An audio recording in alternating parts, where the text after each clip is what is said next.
Bakit nga ba pangit si Balmond? Dati nga ba siyang pogi? Masasabi natin na si Balmond na ata ang pinakakawawang hero sa Mobile Legends. Laging pinagtatawanan at ginagawan ng meme. Kahit ang mismong Mobile Legends ay ginagawan siya ng mga meme. Pero alam mo ba na meron din siyang malungkot na nakaraan? Sa bidyong ito ay kukwento ko sa inyo ang masalimuot na nakaraan ni Balmond at kung may pag-asa pa ba siyang pumong.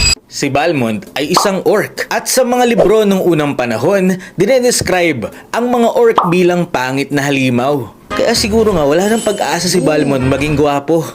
Kumbaga nasa lahi na. Ito ang itsura ng mga orc sa movie. Kahit nga anong skin ang ilabas kay Balmond, pangit pa rin siya. Pero alam mo ba, dati merong skin si Balmond na itsurang tao. Eto yon. Pero binago naman ang itsura nito at ganito na ang naging itsura. Ganito nga pala ang itsura ni Balmond dati. Alin nga ba ang mas okay? Yung dati nga ba or yung itsura niya ngayon? Pero yun nga, ang mga lahi ni Balmond ay matagal na talaga sa Land of Dawn.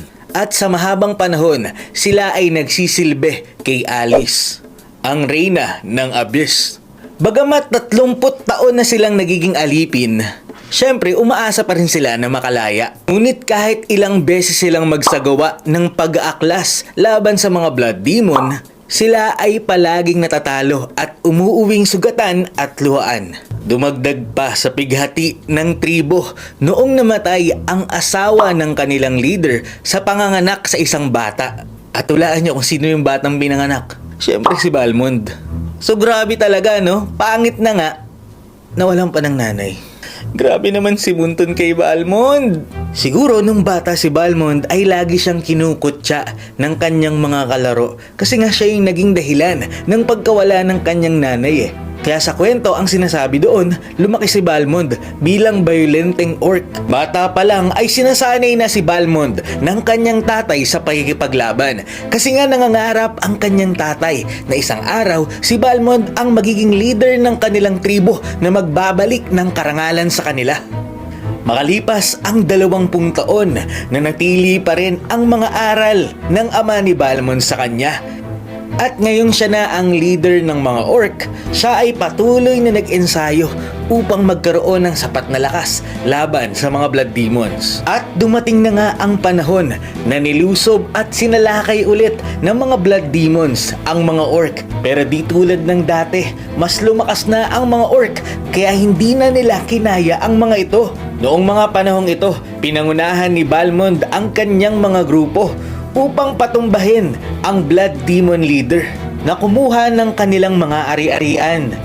At nagtagumpay sila dito. Kaya naman, dito na nagsimula ang Orc Rebellion.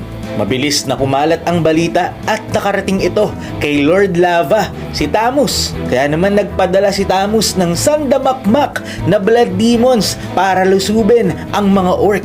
Pero syempre, hindi magpapatalo si Balmond. Pero sa pangalawang digmaan na ito, medyo tagilid na sina Balmond sa sobrang dami ng mga Blood Demon na sumusugod. Late game na at nakikita ni Balmond na unti-unti nang nauubos ang kanilang lahi. At sa gitna ng digmaan, meron siyang isang Blood Demon na nahuli. At dahil siguro depressed na tong si Balmond, kinagat niya ngayon etong Blood Demon. Tumiin ang ngipin ni Balmond doon sa Blood Demon at dumanak ang dugo nito patungo sa katawan ni Balmond na siyang naging dahilan kung bakit nagbago ang kanyang anyo. Kung dati isa lang siyang pangit na halimaw, ngayon isa na siyang pangit na halimaw na demon. Ang nainom niya rin na dugo ng demon ang siyang nagpalakas sa kanyang katawan. At nakita din ng ibang orcs ang ginawa ni Balmond kaya ginaya nila ito. Nagulat ang mga kalaban ni Balmond sa sobrang nilakas ng mga orc. Kaya naman napagdesisyonan nila na hindi na ubusin ang lahi ng mga ito. Nakarating ang kwentong ito kay Alice. Kaya naman nais niyang bigyan ng offer, isang kasunduan. Etong si Balmond para sa mga orc. At noong nagkita si Balmond at si Alice, na-inlove sila sa isa't isa. Nagmahalan at nagkaroon ng maraming anak. Charot. Balak na dapat saktan ni Balmond etong si Alice. Pero tila ba'y merong pumigil sa kanya na gawin ito. Dito niya na-realize dahil meron ng Blood Demon na dugo na dumadaloy sa kanya. siya ay kontrolado na rin ni Alice. Kaya ang kanyang inaakala na makakalaya na sila kay Alice ay hindi rin natupad. Kasi nasa dugo na talaga nila ang pagiging kontrolado ni Alice. Pero ganun pa man, nagkaroon pa rin sila ng kasunduan. Kapalit ng pagiging loyal ni Balmond kay Alice, ibabalik ni Alice ang kanilang homeland, ang Roaring Wilderness sa mga orc.